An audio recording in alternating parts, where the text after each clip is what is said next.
WJCT News 89.9 in Jacksonville. Ahead in the next 5 minutes, live local news for the First Coast from the WJCT News team.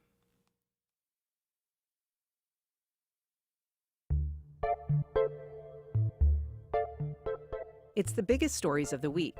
The head of the city-owned utility, JEA, is stepping down. A man speaks out after a public strip search leads to police discipline. The politics of abortion in Florida shape the national debate. The sheriff shuts down a group of faith leaders, saying their conversations are no longer constructive. And from the Laura Street Trio to Lori Boyer, what's not happening downtown is getting as much attention as what is. We're talking about all of that and more with our Friday Week in Review panel. And later, the third annual Wolfstock promises a day of peace, love, and pets in the park. Join our conversation. Give us a call at 904-549-2937 or email firstcoastconnect@wjct.org. You can also reach out on social media or watch our live stream right now on Facebook and the WJCT YouTube channel. It's all ahead this hour after the day's news.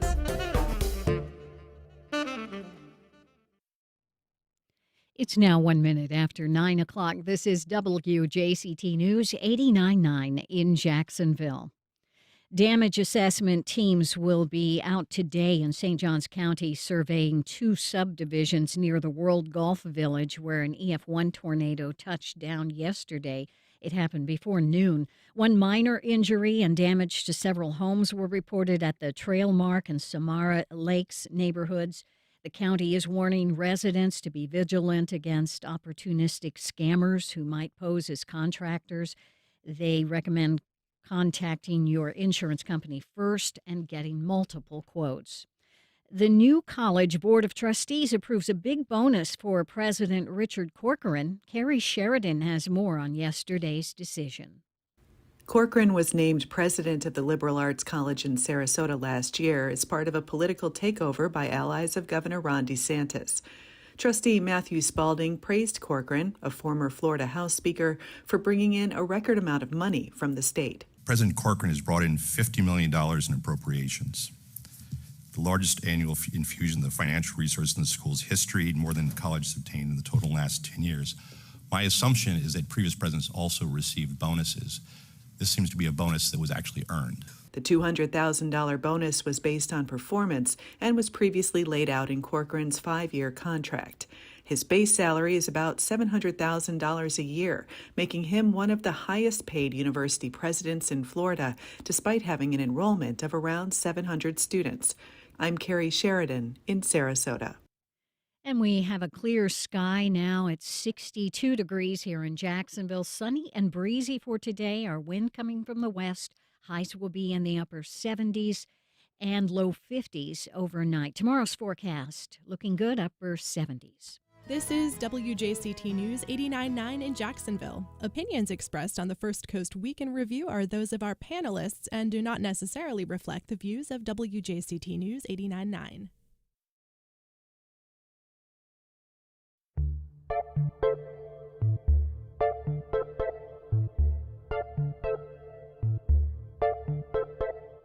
Good morning.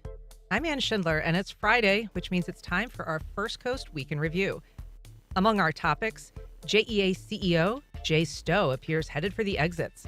Police are disciplined for a public strip search. A developer dispute stalls downtown redevelopment. Florida fuels the national abortion debate, and the sheriff stiff-arms some faith leaders.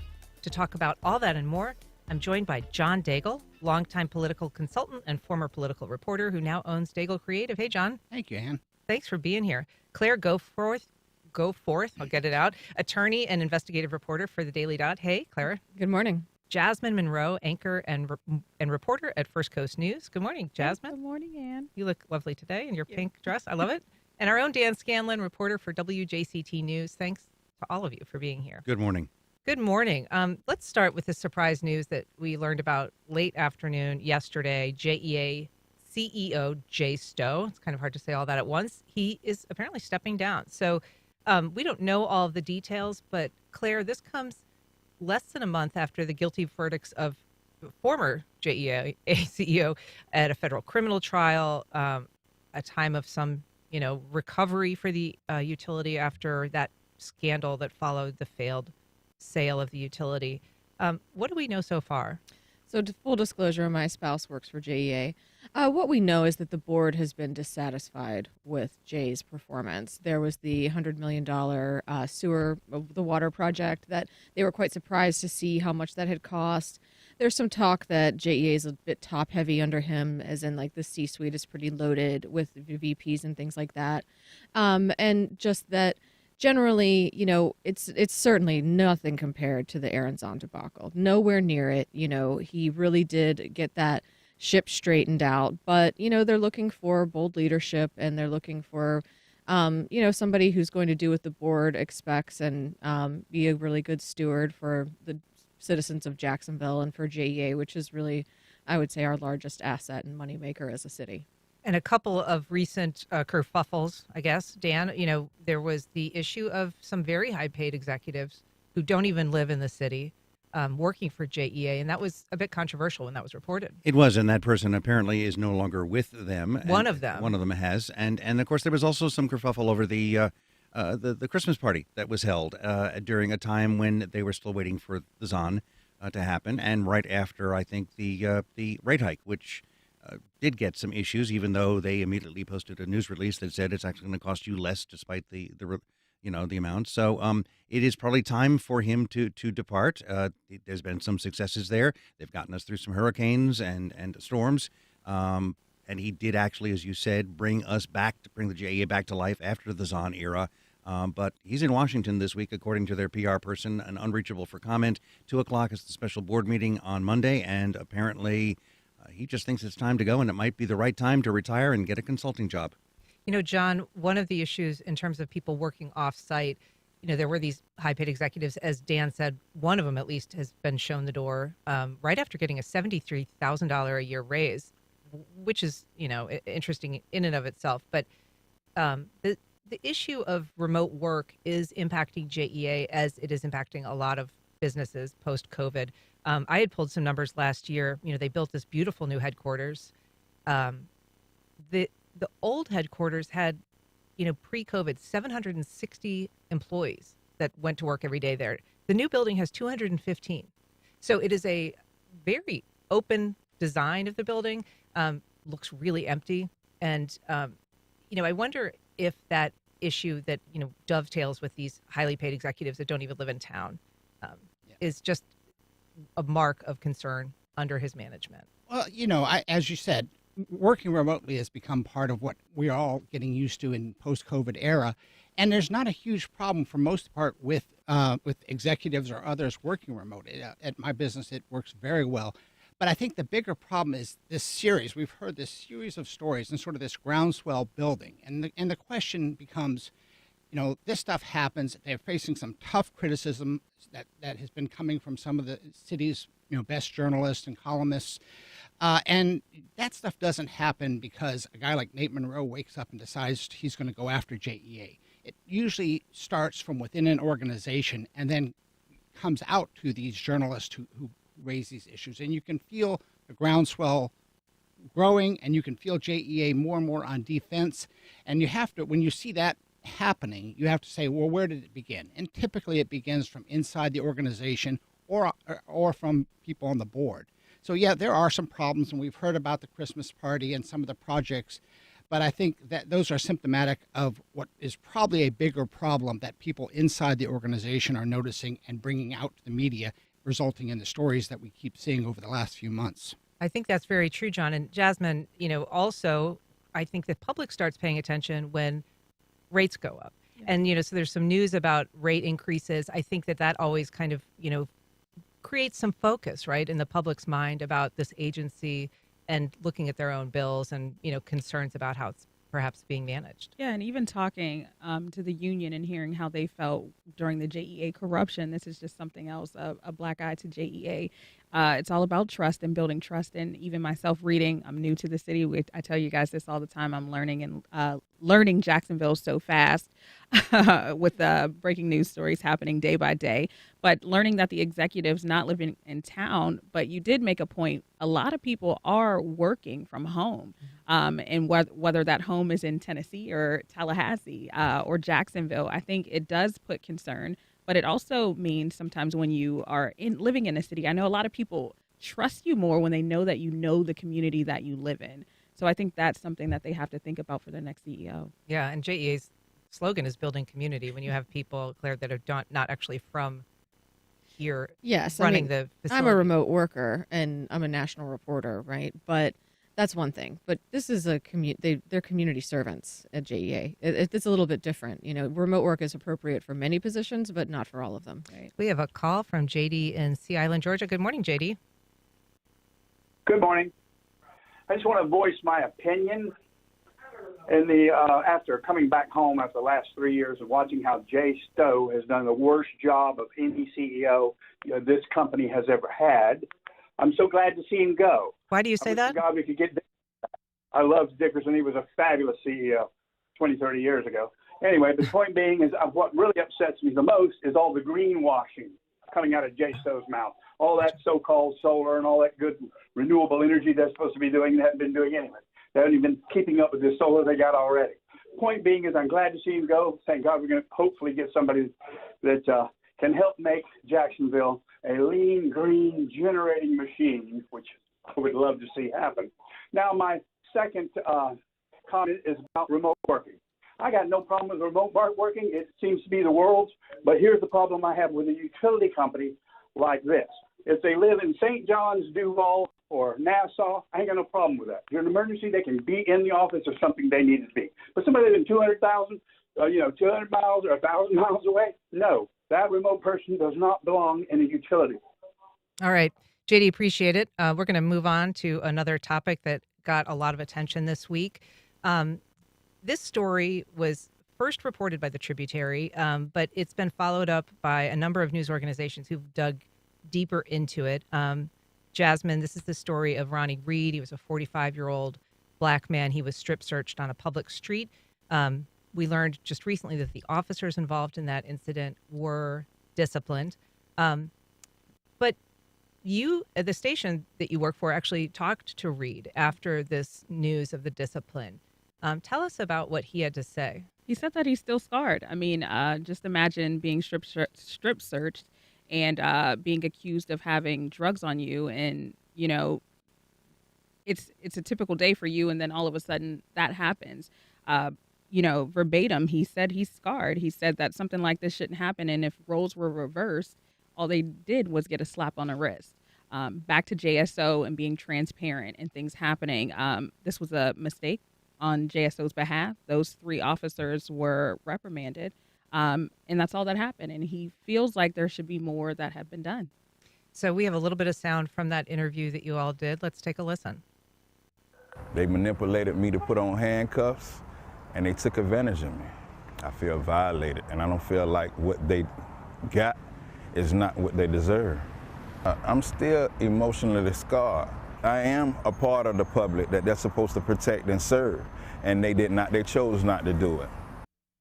So Dan, the 2 officers were disciplined in that incident for the strip search, which violated JSO policy. Only jail officials are supposed to do any kind of strip search. But a 3rd officer was disciplined for turning off his body-worn camera during the incident. All of the officers said they didn't receive proper training. What does this tell you as somebody that follows law enforcement pretty closely in this city? Well, number one, in my 40 years of covering the city, I've never heard of a strip search outside of the jail, done inside, in private, in a room. You're taken in, it's done with an observer, a witness. So to have this happen in front of family and to have it happen in front of the public, and to very flimsy sounding evidence that, we think we saw him do this and he's clenching his buttocks, so he must be hiding something, is very bizarre. Also, the one thing that officers are trained in and have been since the body-worn cameras is you don't turn it off because you're going to get in trouble because you just deleted evidence. And that is a primary rule that I seem to see has been followed. If you turn it off, you're in trouble. So they don't seem to do that. Why it got turned off, the only other example I can remember is the Jamie Johnson shooting, and that was apparently the camera was knocked off during the scuffle. That's the only other one I can remember, and that obviously was not the fault of the officer, you'd think. So I think desperately some training is necessary. You don't do this in the field. You don't do this in public. You don't do it outside of a jail. Dan says that this, is the first he's heard of something like this happening, Claire. But in fact, the only reason we know about this is because of this reporting that was done by the Tributary. They had gotten a tip. They ended up pulling the body cam and doing the series of investigations. Their story led to the internal affairs investigation. So you wonder, if perhaps there are other officers out there who aren't trained. It seems likely that at least somewhere something like this would have happened in the grand scheme of things. We know more when body camera is on, certainly. Definitely. But is it likely that this story, this investigation, is a one-off?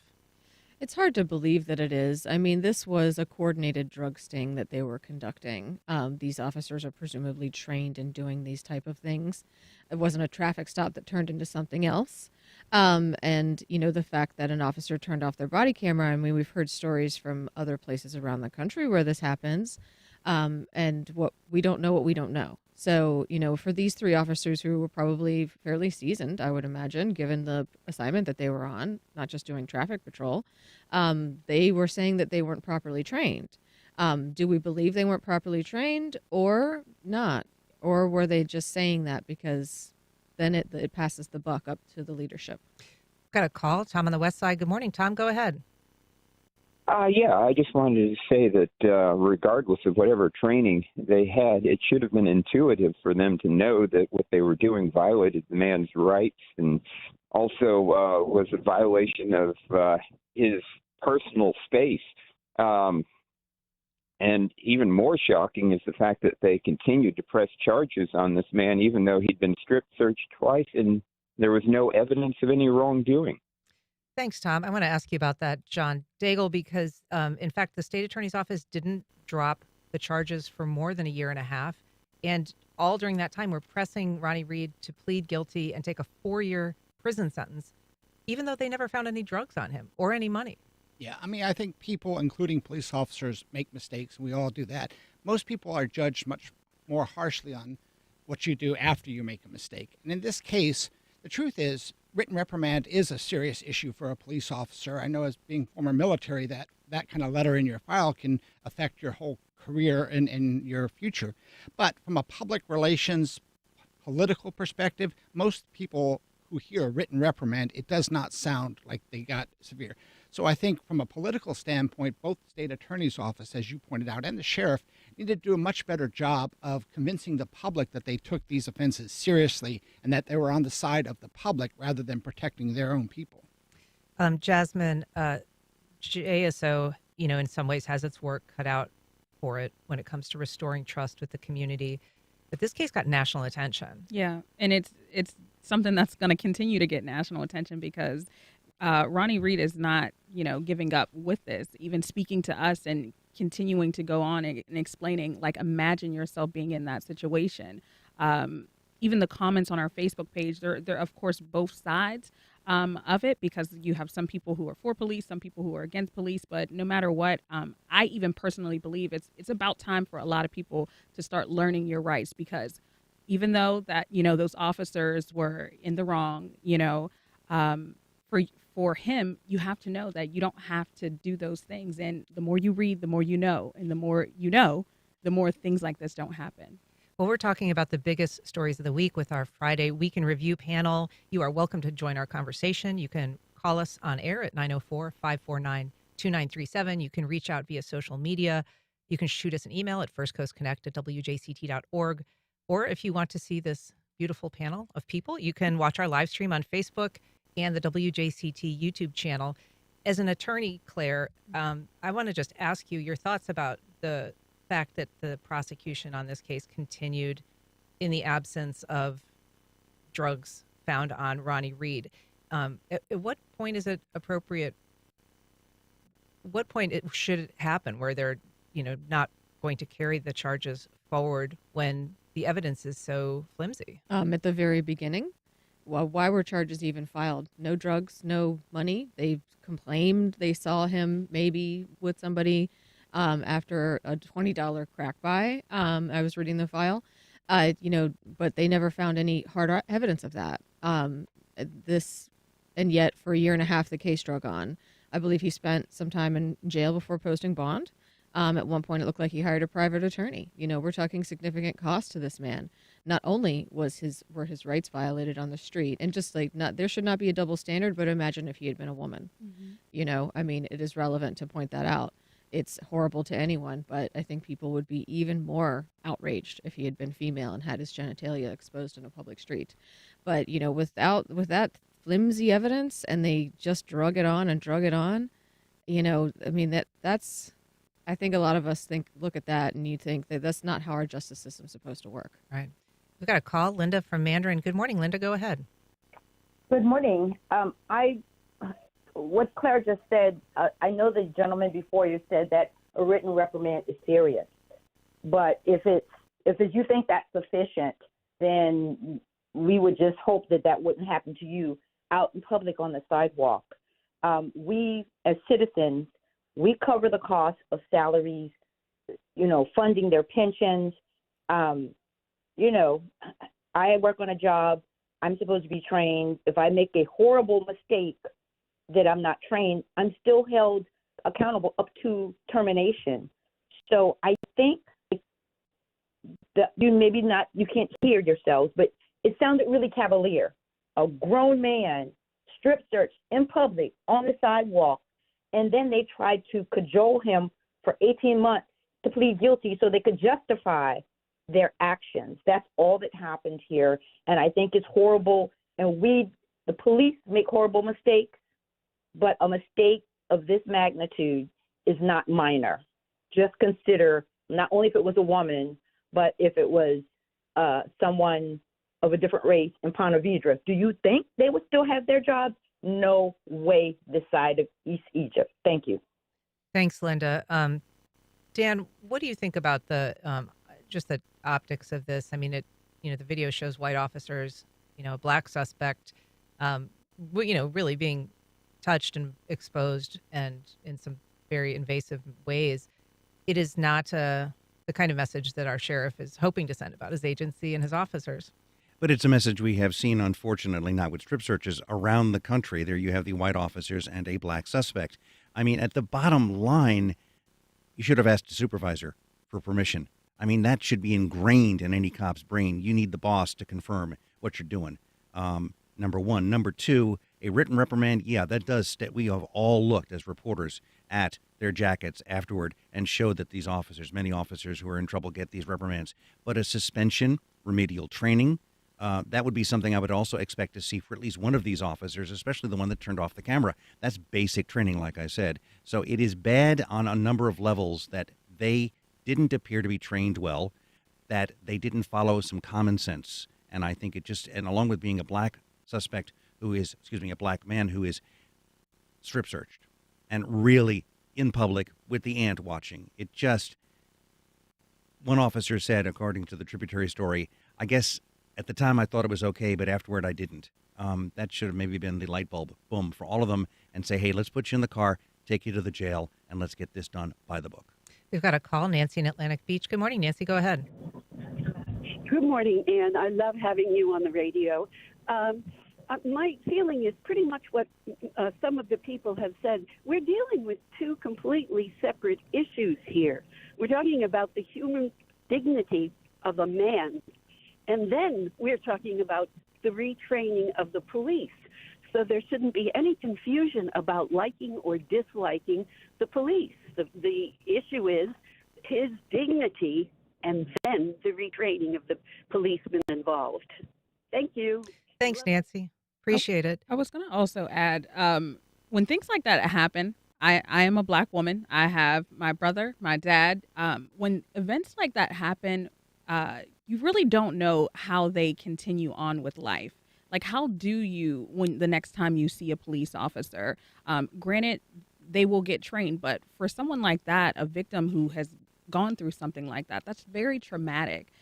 You don't have that trust in police anymore. You lose that. So how do you gain that back? I know that JSO is trying to gain the trust of the community and things like that. But when something like this happens and then they say it's a slap on the wrist, it's unacceptable. I mean, perhaps the sheriff could stand up in front of iCare and discuss these issues in front of the public, as they have been demanding and he is refusing to do.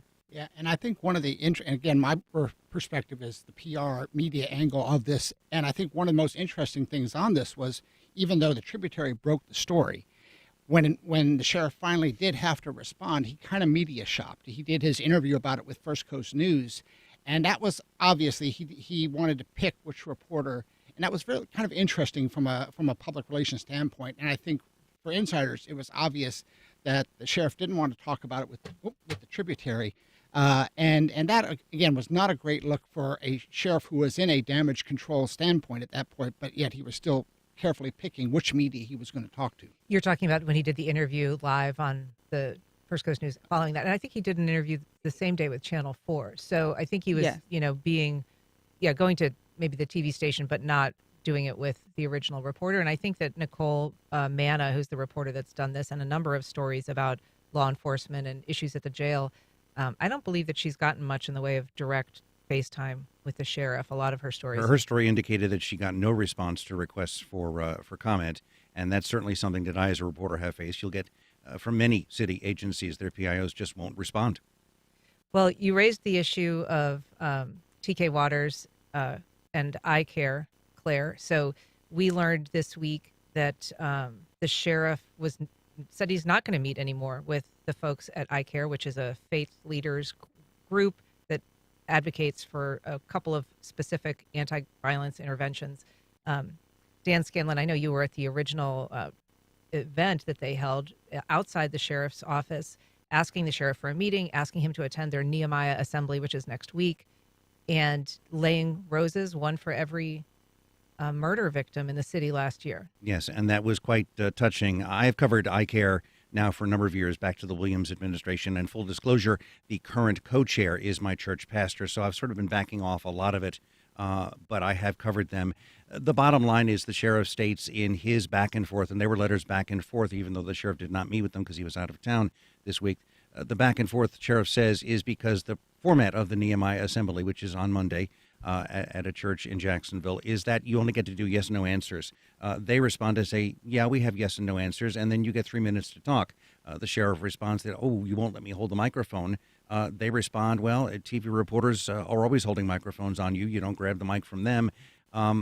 He says he doesn't want to get involved with this program, that the one he's got is fine and upstanding, and he works with them. They eye care points to the fact that other major cities are getting some pretty good response from this program. So it's an impasse right now. Williams wouldn't meet with them. The undersheriff did briefly meet with their gang on Monday when they showed up at the sheriff's office. The sheriff also says, I'm doing the police memorial at 8 o'clock on Monday. I can't be there. They say, hey, we'll work with you. We'll see what happens. Let's take a couple calls. We've got Rick in Arlington. Good morning, Rick. Go ahead. Yes, good morning. How are you? Fine, go ahead. Yes, my comment is this. I'm a black man. I live in Jacksonville. And most of all your officers are white. To me, it's just my opinion. To me, it's just like they're trying to tarnish this black man's career because he's a black sheriff. Every report that you've done, these guys who just did this, I think the report from last week, a week before last, that was a white guy. All these officers are white, and to me, it's just trying to mess up a black man's career. That's my comment. Thanks, Rick. I appreciate that. In terms of representation, I know JSO does have to report, John, how they align with the community's representation. You know, they're supposed to be reflective of the community. They do have to report that federally. I think that they're mostly in line with that in terms of a balanced proportion of officers relative to the community, which is about, 27% African American? I mean, as bad as the visuals looked, as you guys have pointed out, in terms of the white officers and the black suspect, I have trouble tying the criticism of the sheriff to racial issues. I mean, Sheriff Williams took a lot more heat than Sheriff Waters is, and he was a white sheriff. So there certainly is some racial in aspects of this whole story, but I can't go along with the idea that Sheriff Waters is being attacked because he's African American. We've got a call, Larry from Riverside. Larry, go ahead. Good morning. Thank you for taking my call. I just want to say that, as a white man who has never worked in law, studied law, never worked in law enforcement, that even I know that this is wrong. These officers don't need to be reprimanded. They need to be fired. You don't strip search someone on the street no matter what. A reprimand. I understand that might look bad in your long-term record as a police officer or whatever, but this gentleman's absolute rights and dignity were stripped from him, as were his clothes, on the street in Jacksonville. It is unacceptable. It's shameful, and all three of these officers need to be fired. The officer who turned off his camera, that implies to me something criminal happening. Like, you're doing something wrong. That's why you turn the camera off. Just to reprimand these officers is unacceptable. These men need to be fired. Thanks, Larry. Appreciate your call. I've got a call from Isaac in Mandarin. Isaac, go ahead.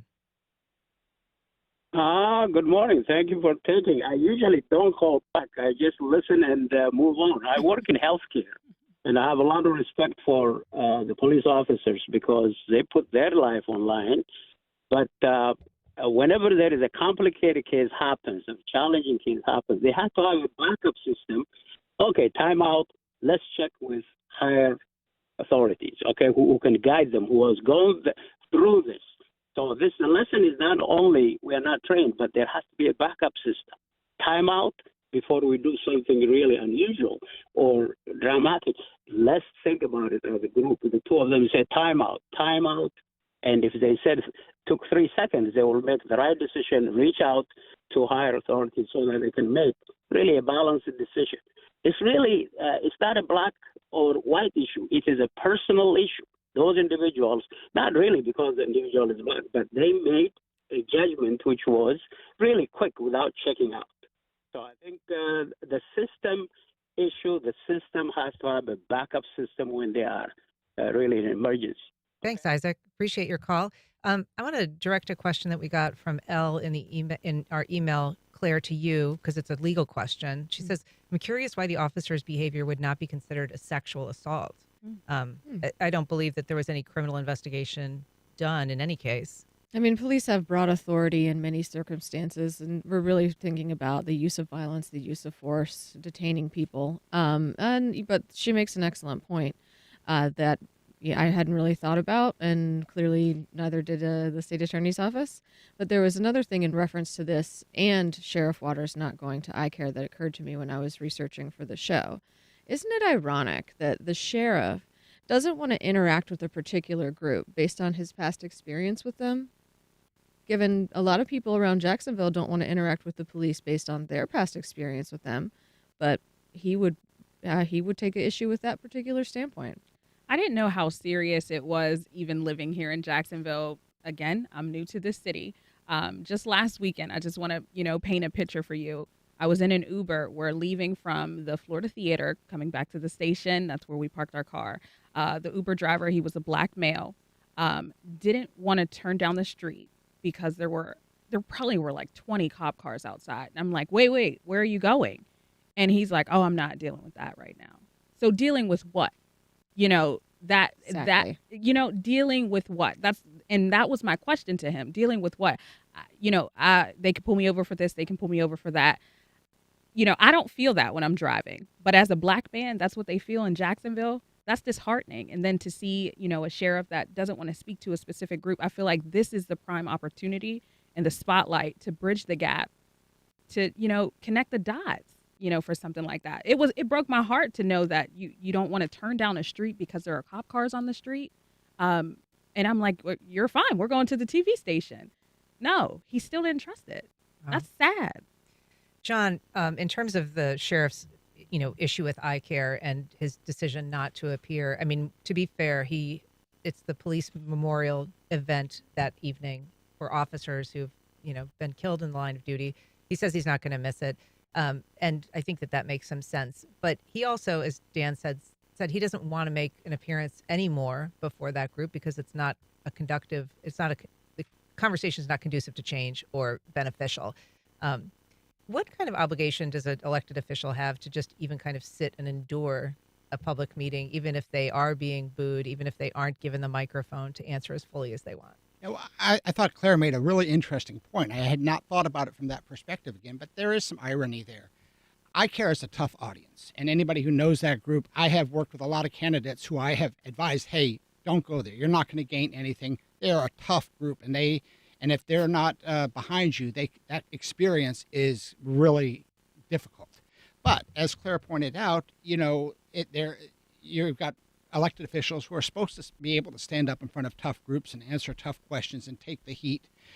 So I can understand why he didn't want to speak to that group and why politically it probably wasn't a winner for him. But I think that's what we pay. These people are paid a lot of money, and I think taking heat, even when you disagree with a group, is part of that job. iCare held a meeting a few years ago where they actually had an empty chair that said Mayor Curry, another empty chair that said Sheriff Williams, and that was their point. And this was Zoom videoed all over the city. And to that was a very pointed comment that these people were invited and didn't show up. And they'll always point to the state attorney, who is in favor of the civil citations for younger people, but the sheriffs have not been. Well, I think our sheriff supports juvenile civil citations, but just not adults. Sorry, right. that's what I meant.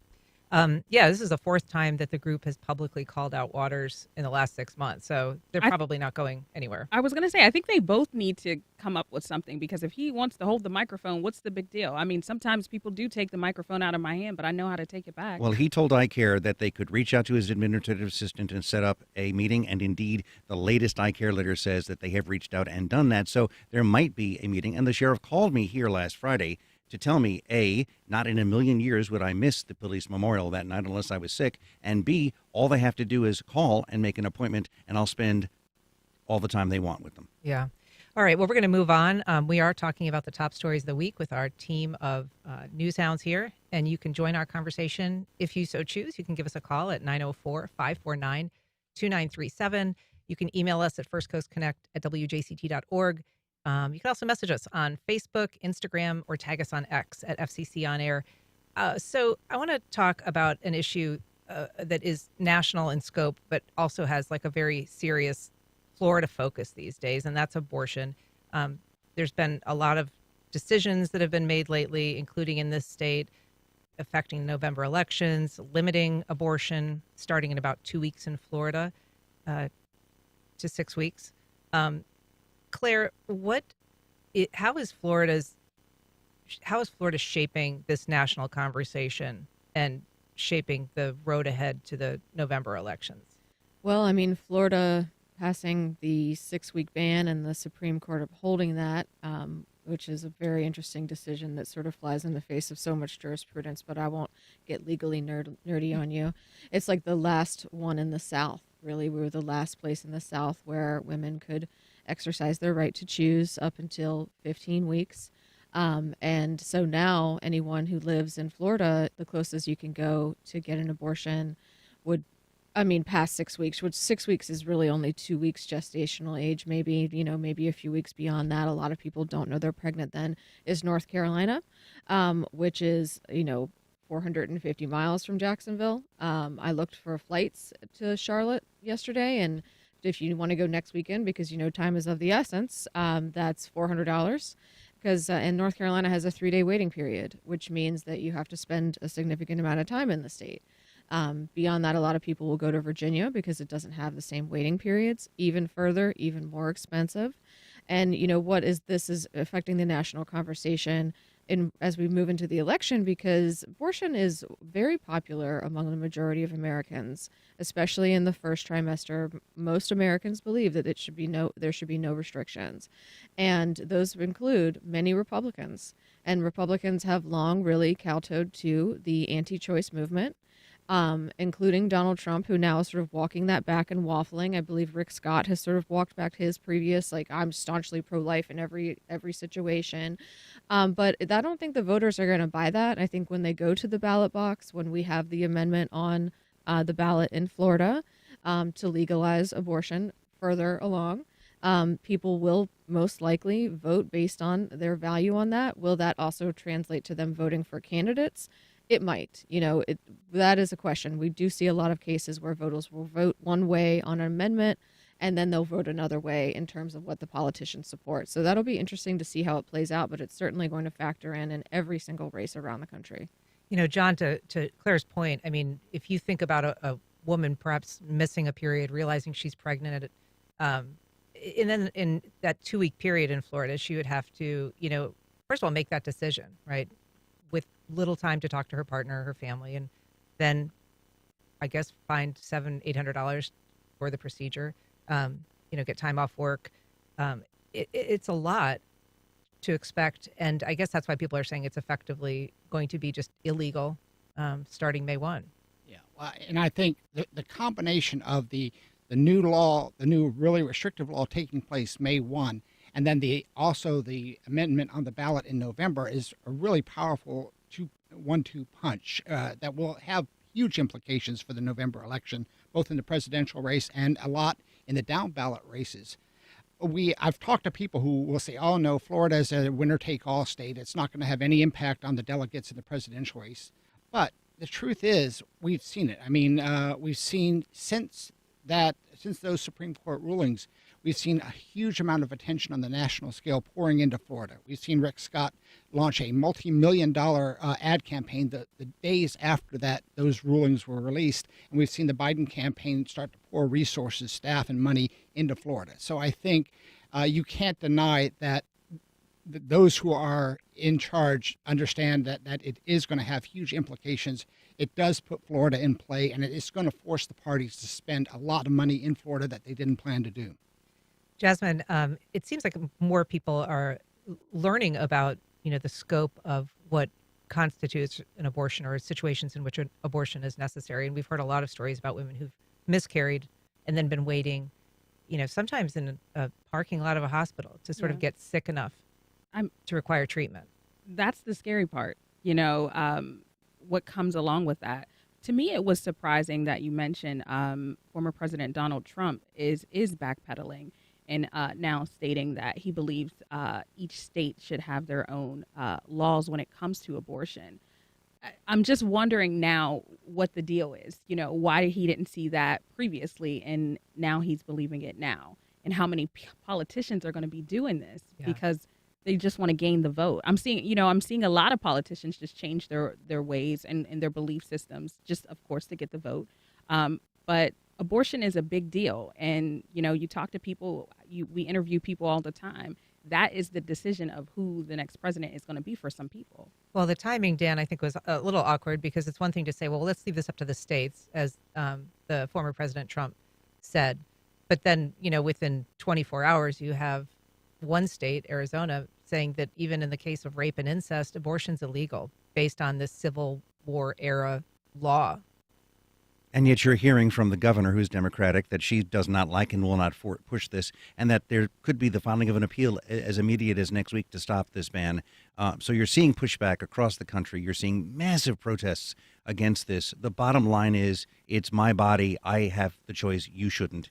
And for a woman who does not have money, who can't just walk up to her boss and say, I need the next week off because I've got to travel to North Carolina, that may not be possible. So it is economically, it is emotionally, there's so many things here. And I think the fact that Trump is basically saying we'll leave it up to the states is a way to make himself, he thinks, a little safer when it comes to the polls. Right. And John, so this issue isn't really stopping with abortion. We've seen the IVF debate crop up out of Alabama, which created a lot of chaos and also started to involve a lot of people that typically think of themselves as very pro-life.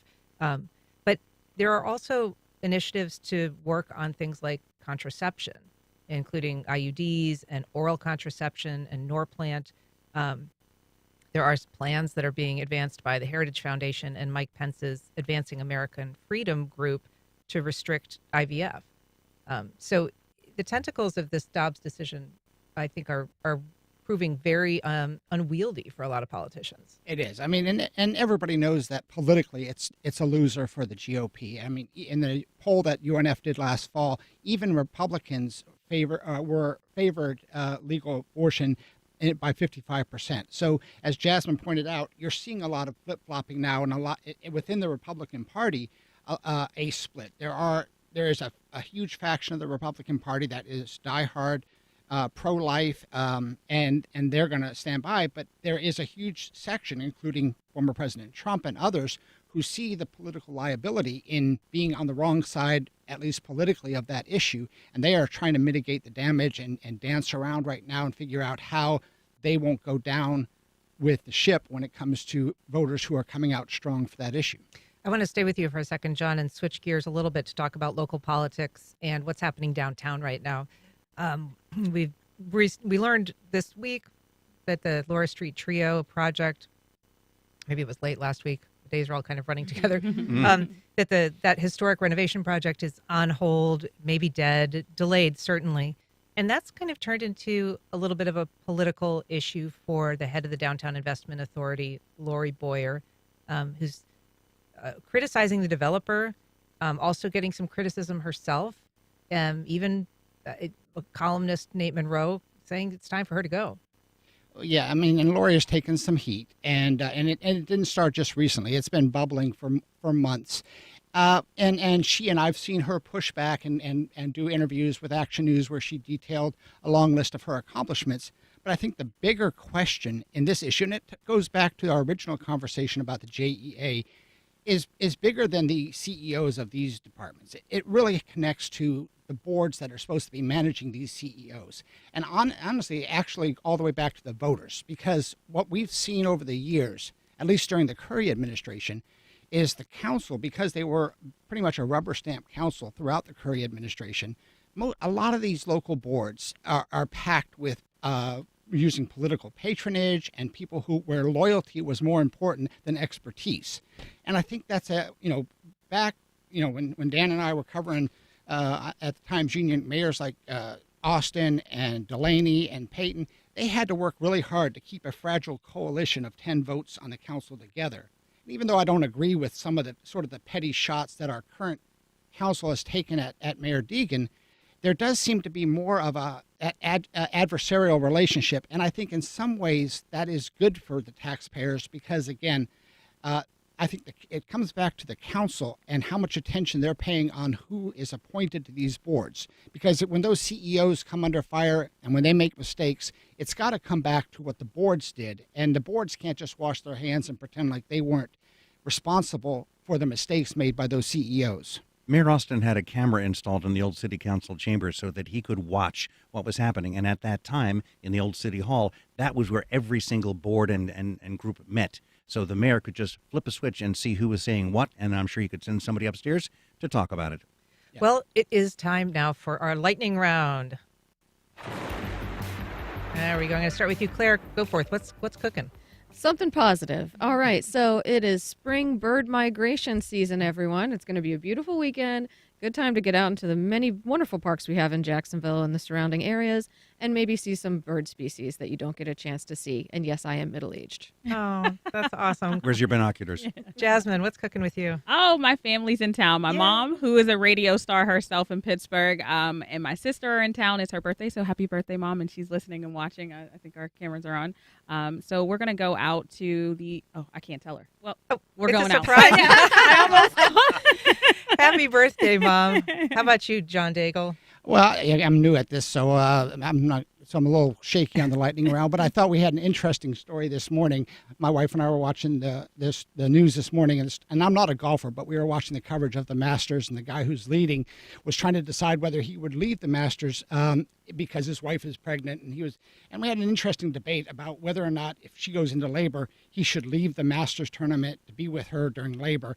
And it was quite an interesting dynamic about the pros and cons of whether or not that would be a smart move for a guy about to win the Masters, whether it was more important for him to be in the labor room. Did you and your wife agree? No, we did not. Hold the baby in. Yeah. Hold the baby in. Buy lots of diapers, yeah. Dan Scanlon. All right, tomorrow, beautiful weather after yesterday's rain. It's the 1,000 cars plus caffeine and octane at the Avenues Mall. And I hear a rumor that a multi-million-dollar Pagani supercar is going to be there. So I intend to hang out and enjoy the sunshine. Terrific. Well, we'll see you back Monday to talk cars too, Dan Scanlon. I just want to note that the artist Alexandra Kokatovic, she has a solo show coming up called Legacy of a Lifetime. You may have seen her work actually at the Jacksonville International Airport. So worth checking out. John Daigle, Claire Goforth, Jasmine Monroe, Dan Scanlon, thanks for being here. Thank you, Ann. And up next, a day of peace, music, and dogs. North Florida TPO, proud sponsor of WJCT's First Coast Connect, bringing to the community innovation in transportation planning, commuter services, clean fuels, and intelligent transportation systems. More at northfloridatpo.com. Wayne Hogan of the Terrell Hogan Personal Injury and Wrongful Death Law Firm. Serious injury cases are complex, and civil trial attorneys present the evidence juries need to see and hear. More at waynehogan.law. At ViStar Credit Union, we believe in helping members reach their financial goals and building stronger communities. It's why we offer our members better rates and give back to the places we call home. ViStar Credit Union. Visit vistarcu.org/join. Join us every Sunday for the Independent Jazz Brunch from 10 to noon on the Independent 89.9 HD4, jacksmusic.org, or the WJCT app.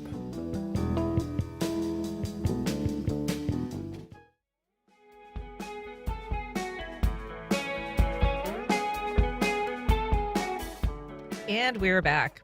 Tomorrow, Jacksonville's first dog park / bar / coffee shop is hosting the third annual Woofstock. It's a concert to benefit the Humane Society, and I'm joined now by the owner of that place, Canine Social, Daniel Moffett. Welcome, Daniel. Hey, thanks for having me. I also have Lindsay Landecker with the Humane Society. Yes, thanks for having us on. Yeah, good morning. And Kamal Gaspar with ViStar, the event sponsor. Hey, Kamal. It's always a pleasure. Nice Thank you. to see you. Yeah. So, Daniel, why did you decide to create Canine Social in the first place? Back about 5 years ago, we used to spend a lot of time with our dogs at the dog park. We would go to the breweries and kind of, bring the dogs with us all the time. And we kind of decided, hey, let's combine these things and we'll have a place where people can enjoy a beer. Their dog can run around and play. They can socialize with friends, watch a football game. And that was kind of where the idea was born. And we've kind of grown it since then. We do daycare and boarding as well. And you were the first in Jacksonville to do that. But, it's been happening around the country, other places. I think of the cities like Charlotte where they have for a decade or more, have a really well-established bring your dog to the bar kind of scene. Yep. Why do you think it took so long here? It's one of those things where once we got it done 5 years ago, I think then we've got other people doing it. A lot of them are just the dog park and bar. They don't do the daycare and boarding aspect of it. But everybody views their dogs as part of the family, right? They're members of the family. They like to spend money on them. They like to spend time with them. Some people that don't have kids, they spend all their time and money with their dogs. People whose kids are out of the house, they now spend all their time and money with their dogs. So it's just something that, everybody kind of wants to do and be a part of. And some people with kids still spend all their time and money with their dogs. Exactly. So what is Woofstock? Woofstock is a dog-friendly music festival, so it's not just a single concert. It's an all-day music festival tomorrow. We've got 2 stages, I think 14-plus bands. We've got local bands, regional bands, national touring headliner Des Rocks is playing at 9:30. And it's a dog-friendly event, so we encourage everyone to bring their dogs out, listen to the music, have some, drinks with their friends. We have 30 vendors. We have sponsors that are out. ViStar will be out there. The Humane Society will be out there. Some of our other sponsors will be out. And it's just a big, fun music festival party for people to come out with their dogs, have a good time, listen to some fun music, too. Food trucks? Food trucks will be there as well. We've got 5 or 6 food trucks as well. So, Lindsay, how does this event benefit the Jacksonville Humane Society? So a portion of the event proceeds come back to benefit the Jacksonville Humane Society, which is wonderful for us because we're a 501c3. So every dollar, every donation makes a difference. Yeah, and so you depend on donations. You're the largest pet adoption facility in the area, is that right? Yes, we're the second oldest nonprofit in Jacksonville and the largest animal welfare organization in Northeast Florida. And so I know you look for volunteers sometimes to help out. I saw recently that you do like a puppy, you can read to the animals there? Yeah, our positive reading program, it's available for children of all ages. And you come to the Jacksonville Humane Society, grab a book, sit down with one of our dogs and cats. It's great enrichment for them. And then also it's really good literacy practice for children as well. So it's a great activity. I would think kind of just soothing for the dogs too. That could be a stressful environment. I mean, I adopted my dog from the Humane Society. And it's, you go in there and there's just a lot of noise. It's intense. Absolutely. Yeah. We do as much enrichment as possible to kind of mitigate the stress of that, but it is still an animal shelter. So having someone sit down at the front of your kennel, read you a story, it is very soothing, and it teaches the animals to come to the front of the kennel, which is great because then they get seen and get adopted. Okay. Kamal, are you a dog lover? Are you a dog or a cat person? I am. I did get my dog Ronnie from the Humane Society 3 years ago. All right, Ronnie. Mine's Ciccolini. So tell me about Ronnie. So Ronnie is an amazing, I believe he's a pit bull and lab mix. and he loves sleeping on the bed. He loves sleeping on the couch. He follows me everywhere around the house, and he's just a joy. He loves kids. He loves just having that attention on him. And like Lindsay said earlier, he's a little shy at first when I brought him home, but 2 weeks after that, he just became a ball of joy, and I'm so glad and blessed that I have him. And so are you going to be bringing Ronnie to Wolfstock? Is he going to be in attendance? He may or he may not make an appearance. Okay. Daniel knows why. He's very hyper. Okay. So he loves people, so we'll see. Okay. We'll see. What are the rules for pet participation? Because obviously, I mean, everybody who goes to the dog park knows there's occasionally a little Yeah, so this is a issue. little bit different. Our typical dog park is off leash, right? For Wolfstock, it's all on leash. We still have people there, helping clean up after the dogs. A lot of that stuff is kind of eliminated when they're on leash, though. The owners are always paying attention to them. They're not running free. But since it is an event that's just kind of open to the public, it's not private or anything like that. It's a free general admission event. All the dogs have to be on leash. We have 2 street closures on the streets outside that are on cul-de-sacs, so it's a big open space. There's plenty of space to get into an area where if your dog feels overwhelmed by the size of the crowd or other dogs, there's plenty of space to kind of move around and make your dog comfortable. And other than a leash, are there any other requirements or rules about dogs that you're bringing? No, not for this. Just, bring a dog that's socialized and does well in an environment like this. Just know that there will be loud noise with the music and a lot of people that want to pet your dog, and just don't bring a dog that doesn't do well in that kind of situation. So people who haven't been to Canine Social, kind of describe where it is in town. Yeah, so it's over in Riverside. It's on College and Roselle Streets. A lot of people would know 5 Points. It's kind of a little bit, east of 5 Points. We've got a large 16,000 square foot building, so it's an indoor and outdoor dog park. So tomorrow there will be air conditioned space for people to get into. With the setup, we have 2 large tents as well. So even though it will be sunny all day, there is shaded areas for the dogs. We'll have water bowls out, of course, for the dogs. We have a lot of vendors that are out selling dog-related stuff. Humane Society will be there doing some merchandise that they have as well to help raise some money for them. Yeah.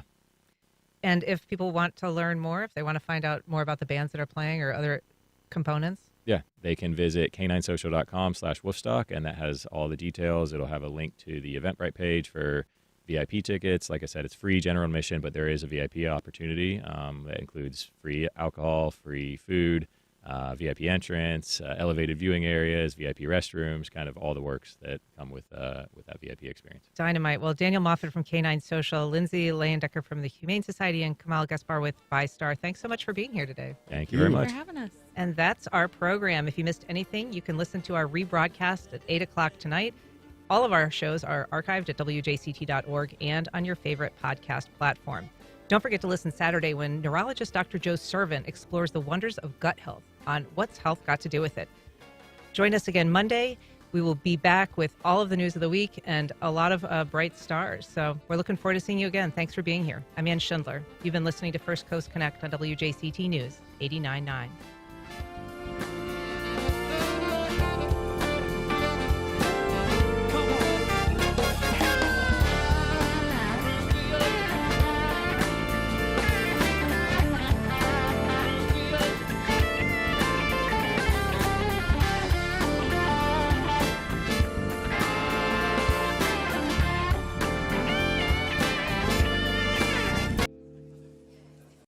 Support for First Coast Connect is provided by Baptist Health and the North Florida TPO. Congaree & Penn, dedicated to agriculture